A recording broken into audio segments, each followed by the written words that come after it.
Толуп кетпеш үчүн кандай тамактануу керек? Толуп кетпеш үчүн эртең мененки тамак менен түшкү тамак менен кечки тамактын ортосунда кандай тамактануу керек?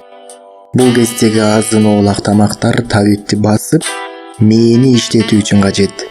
Диетолог 4 сааттан ашык ачка жүрүүгө болбойт дейт.